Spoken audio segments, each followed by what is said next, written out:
नमस्कार दोस्तों, स्वागत है आपका एक नए वीडियो में। आशा करता हूं आप सब कुशल होंगे। तो आज हम लेकर आए हैं सरिस्का नेशनल पार्क की जानकारी के साथ, जो भारत के राजस्थान राज्य के अलवर जिले में स्थित है। तो चलिए शुरू करते हैं इस सुहाने सफर की। सरिस्का राष्ट्रीय उद्यान सबसे लोकप्रिय राष्ट्रीय उद्यानों में से एक है। जयपुर से 107 किलोमीटर दूर स्थित इस राष्ट्रीय उद्यान का प्रबंधन राजस्थान सरकार करती है और ये 880 वर्ग किलोमीटर के विशाल क्षेत्र में फैला हुआ है। सरिस्का वन्यजीव अभयारण्य को कई भागों में विभाजित किया गया है। इसके अलावा राष्ट्रीय उद्यान में चट्टानें, पर्णपाती पेड़ों के जंगल और प्रकृति की झलक मिलती है। सरिस्का टाइगर रिजर्व में बंगाल टाइगर इसकी सबसे आकर्षक विशेषता है। सरिस्का राष्ट्रीय उद्यान को वर्ष 1955 में वन्यजीव अभयारण्य घोषित किया गया था। वर्ष 1978 में ये अभयारण्य बाघ अभयारण्य घोषित करने के लिए प्रोजेक्ट टाइगर का हिस्सा बन गया। वर्ष 1982 में सरिस्का को भारत में एक राष्ट्रीय उद्यान का दर्जा दिया गया। इस क्षेत्र और इसके आसपास के जंगल का पौराणिक इतिहास भी है। महाभारत के अनुसार सरिस्का का घना जंगल वो स्थान था जहां पांडवों ने अपने वनवास के दौरान कुछ समय बिताया था।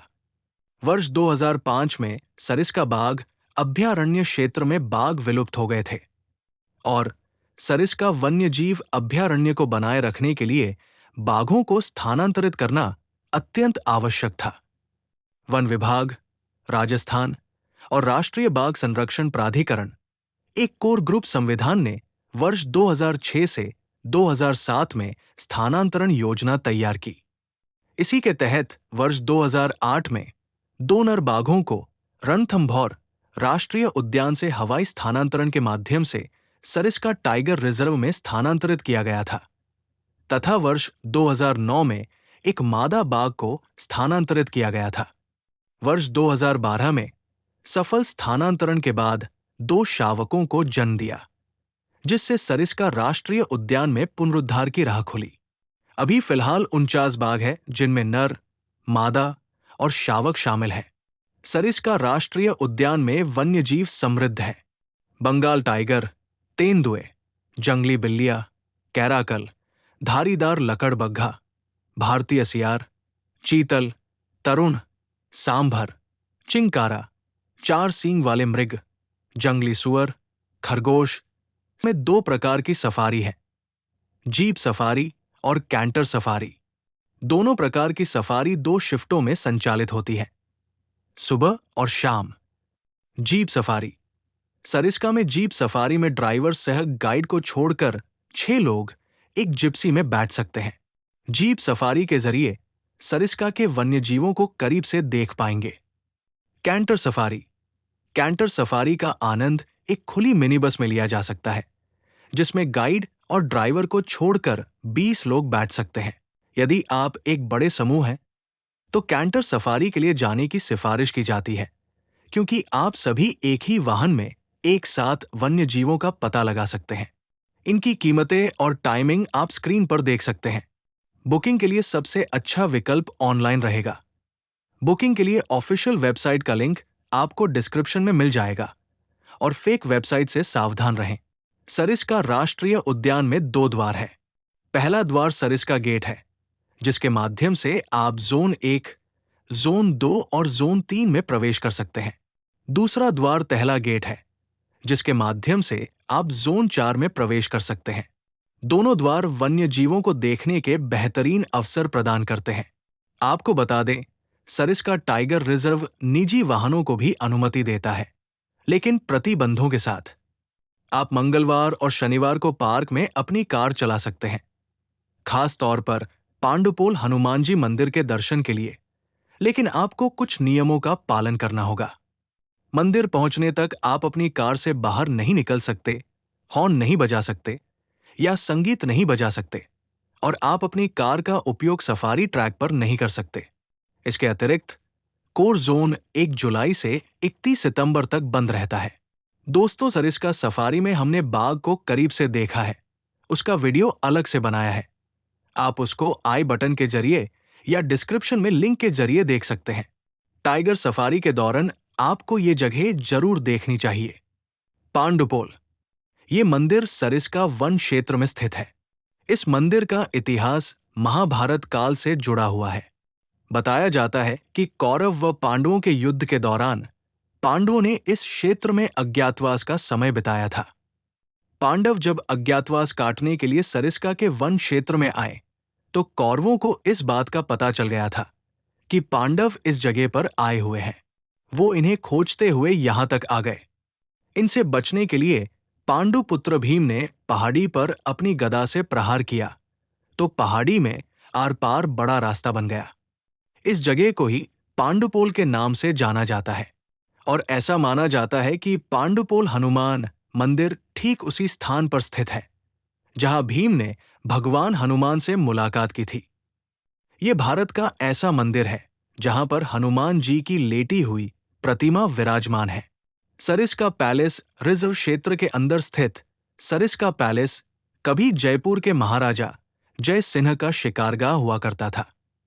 ये पर्यटकों की सबसे अधिक देखी जाने वाली जगह है। दोस्तों, ये पैलेस बॉलीवुड वालों के लिए भी काफी पसंदीदा है। करण अर्जुन फिल्म में ठाकुर दुर्जन सिंह की हवेली तो आपने देखी ही होगी। वो हवेली सरिस्का पैलेस ही थी। और साजन चले ससुराल फिल्म में भी आप सरिस्का पैलेस को देख सकते हैं। आपको जानकर हैरानी होगी कि तस्वीर में दिख रहा ठाकुर दुर्जन सिंह का ये महल आज राजस्थान का 5 सितारा होटल बन गया है। कनक्वारी किला भारत में जंगल किले के सबसे बेहतरीन उदाहरणों में से एक। कनक्वारी किला सरिस्का रिजर्व क्षेत्र में प्रवेश द्वार से 18 किलोमीटर की दूरी पर स्थित है। ये स्थान स्पष्ट रूप से खोजना मुश्किल है क्योंकि ये बागों से भरे जंगल के अंदर स्थित है। ये वो स्थान था जहां मुगल सिंहासन के उत्तराधिकारी राजकुमार दारा शिकोह को उनके भाई औरंगजेब ने बंदी बनाकर रखा था। सीढ़ियों की एक खड़ी चढ़ाई किले तक ले जाती है जहां फीकी पड़ चुकी प्राचीन दीवार पेंटिंग्स है जो अभी भी राजपूताना वाकपटुता को दर्शाती है। सरिस्का में टाइगर सफारी के अलावा आप आसपास की ये जगह भी घूम सकते हैं। नालदेश्वर मंदिर सरिस्का को अलवर से जोड़ने वाले अलवर जयपुर राजमार्ग पर आरक्षित क्षेत्र से कुछ दूरी पर स्थित है। राजमार्ग पर पहुंचने के बाद इस मंदिर तक पैदल आसानी से पहुंचा जा सकता है। ये मंदिर भगवान शिव को समर्पित है और घने हरियाली से घिरा हुआ है जो बहुत ही शानदार पलों के लिए एक प्राचीन वातावरण प्रदान करता है। ये 18वीं सदी का पुराना मंदिर राजस्थान की निर्जन भूमि के इर्द गिर्द कुछ अलग माहौल दिखाता है। नीलकंठ मंदिर भगवान शिव को समर्पित नीलकंठ मंदिर अरावली पर्वतमाला से घिरा हुआ है और सरिस्का अभयारण्य के काफी करीब है। ये प्राचीन मंदिर एक चट्टानी संग्रहालय की तरह दिखता है जो खजुराहों में खुदाई में मिले समान मूर्तियों, नक्काशी और शास्त्रों से जड़ा हुआ है और इसलिए इसका कुछ ऐतिहासिक महत्व भी है। भर्तृहरि मंदिर सरिस्का अभयारण्य से 30 किलोमीटर दूर स्थित ये मंदिर प्राचीन ऋषि भर्तृहरि को समर्पित है जो कई हिंदू भक्तों को आकर्षित करता है। ये मंदिर योगी भर्तृहरि नाथ की समाधि के ऊपर स्थित है और अपनी उत्कृष्ट राजस्थानी वास्तुकला शैली के लिए जाना जाता है। भानगढ़ किला ये सरिस्का अभयारण्य से 30 किलोमीटर दूर स्थित एक ऐतिहासिक स्थल है। ये अपनी भूतिया प्रतिष्ठा के लिए जाना जाता है। अपनी खूबसूरती के अलावा ये किला अपने रहस्यों के लिए भी काफी मशहूर है। ये भारत की सबसे ज्यादा हॉन्टेड प्लेस में से भी एक है। यही वजह है कि सूरज ढलने के बाद किसी भी टूरिस्ट को इस किले में जाने नहीं दिया जाता। सरिस्का टाइगर रिजर्व घूमने का सबसे अच्छा समय अक्टूबर से मार्च के बीच का है। इन महीनों में मौसम और जलवायु परिस्थितियां अनुकूल होंगी और आपको राजस्थान की चिलचिलाती गर्मी का सामना नहीं करना पड़ेगा। सर्दियों के महीनों में क्षेत्र के वन्यजीवों की खोज के साथ साथ आप दुनिया के विभिन्न हिस्सों से सरिस्का आने वाले प्रवासी पक्षियों की कई प्रजातियों को भी देख सकते हैं। सरिस्का कैसे पहुंचे? वायुमार्ग। पर्यटकों के लिए निकटतम हवाई अड्डा जयपुर है जो 130 किलोमीटर की दूरी पर है और सरिस्का पहुंचने के लिए ये सबसे आसान विकल्प हो सकता है। रेल मार्ग द्वारा अलवर रेलवे स्टेशन सरिस्का के लिए निकटतम रेलवे स्टेशन है, जहां अलवर भारत के अन्य प्रमुख शहरों से अच्छी तरह से जुड़ा हुआ है और रेल द्वारा दिल्ली तक इसकी सीधी पहुंच है। सड़क मार्ग से दिल्ली जयपुर राजमार्ग पर स्थित होने के कारण सड़क मार्ग से सीधे अलवर पहुंचना बहुत आसान है। यह राजमार्ग अलवर, जयपुर और दिल्ली के सभी नजदीकी शहरों को बहुत सुविधा के साथ सीधे जोड़ता है। सरिस्का टाइगर रिजर्व के आसपास रुकने के लिए कई विकल्प हैं। आप सरिस्का के अंदर ही स्थित कुछ होटल या रिजॉर्ट में भी रुक सकते हैं। इसके अलावा अजनार, अलवर और भी कई शहरों में होटल और गेस्ट हाउस उपलब्ध हैं, जो सरिस्का से आसानी से पहुंचा जा सकता है। तो दोस्तों, ये थी सरिस्का राष्ट्रीय उद्यान की जानकारी। कैसी लगी बताइए। वीडियो अच्छा लगे तो लाइक और शेयर जरूर करें और कृपया चैनल को सब्सक्राइब कर लीजिए। दोस्तों, हमारी रणथंभौर नेशनल पार्क पर वीडियो उपलब्ध है, वो भी आप देख सकते हैं और आपके बहुमूल्य कमेंट का हमें इंतजार रहेगा। चलिए मिलते हैं अगले वीडियो में एक नए शहर की जानकारी के साथ। धन्यवाद।